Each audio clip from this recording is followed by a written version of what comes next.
한미 미사일 지침 종료 운 기쁜 마음 청미에 먼저 폐기 제2사거리 무제한 탄도미사일 개발 가능해져 북신형 탄도 시험 발사 등 무력 시위 가능성. 문재인 대통령은 21일 백악관에서 조 바이든 미국 대통령과 정상회담 후 가진 공동기자회견에서 한국의 미사일 사거리와 탄도 중량 등을 제한하는 한미 미사일 지침을 종료하기로 했다고 밝혔다. 사진은 23일 서울 용산구 전쟁기념관에 전시된 미사일. 연합뉴스. 한미 양국이 1979년부터 한국의 미사일 사거리와 탄도 중량 등을 제한하는 미사일 지침을 종료하는 데 합의함에 따라 미사일 주권을 확보했다는 평가가 나온다.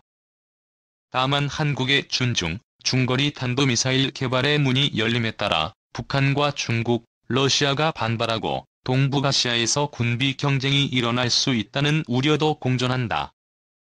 문재인 대통령은 21일 미국 백악관에서 조 바이든 대통령과의 정상회담 직후 가진 공동기자회견에서 기쁜 마음으로 미사일 지침 종료 사실을 전한다고 밝혔다. 한미 미사일 지침의 종료는 자주 국방을 실현하려는 문재인 정부의 의지와 한국을 통해 중국을 견제하려는 바이든 정부의 의도가 부합한 결과로 분석된다. 청와대 고위 관계자는 미사일 지침은 우리 정부가 폐기를 제의했고 미국도 이에 공감했다고 밝혔다.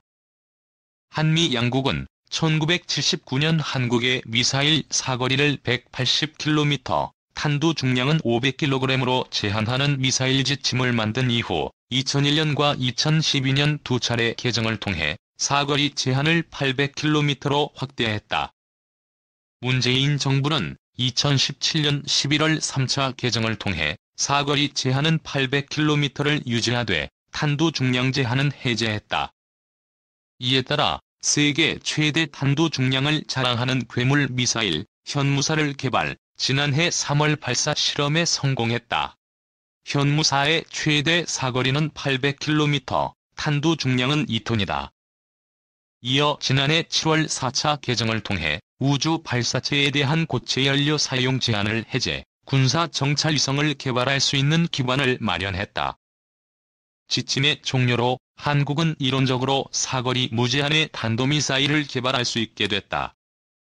미국은 동맹국인 한국이 북한은 물론 중국을 타격할 수 있는 준중, 중거리 탄도미사일을 개발, 전력화한다면 동북아에서 자국의 미사일 배치 없이도 중국을 군사적으로 견제하는 효과를 누릴 수 있게 된다.